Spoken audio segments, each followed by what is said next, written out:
Hi everyone, it's Shona here, and welcome back to the second episode of my devlog. It's a little bit late. I missed posting last week because I completely lost track of time. What with the lockdowns and losing all of the usual touchstones for how to mark the week, what even is time these days?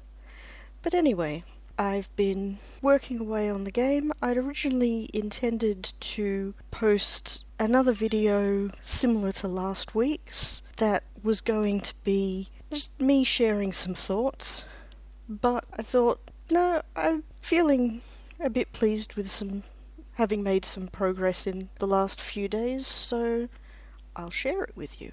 Here we go. This will eventually be the opening screen, the main menu. At the moment, it does one thing, which is start a new game. Here we have the world map. This is procedurally generated using a technique called midpoint displacement, and I might do a video further down the track on how that works and how it differs from the more common purlin noise that you see in a lot of terrain tutorials. But for now, it generates a random map. You can scroll around, have a look, zoom in and out. Clicking on any of the tiles gets you some information. This will eventually be information about the terrain and the temperature and what else you might find there, but that'll be developed as I flesh out the game world a bit more. So then once you decide where you want to start your colony, settle here, and you get a map with this adorable little person displaying my wonderful art skills.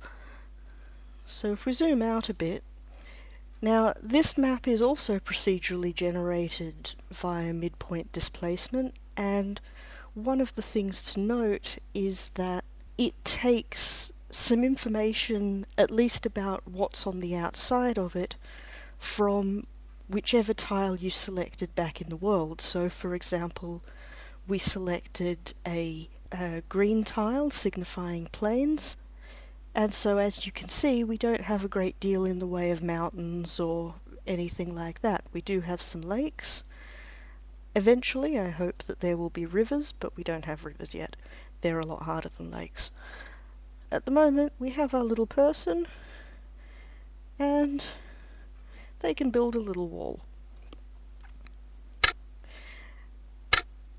And that sound is a lot louder than I was expecting it to be, and I might have to go and tweak some values. But anyway, there we have it.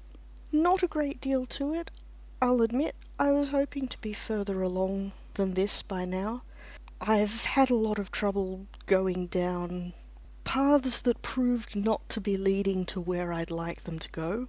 So I've had a lot of things where, I'll put a week's work into something, sometimes more than a week, and it's just not working out. So I've got to roll back all of those changes and try something else. So as a result, it doesn't really feel that much like a game yet.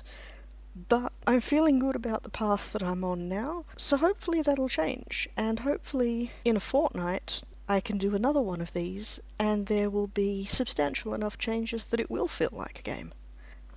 That's the current state of the project. My next major task is to implement pathfinding so that, two things. One is, instead of only being able to respond to somebody's created a job for them to do, the character will be able to move around in response to other things, and also so that they will pay attention to things like terrain, walls, other things that we might build when I've created other things to build, all of that sort of stuff.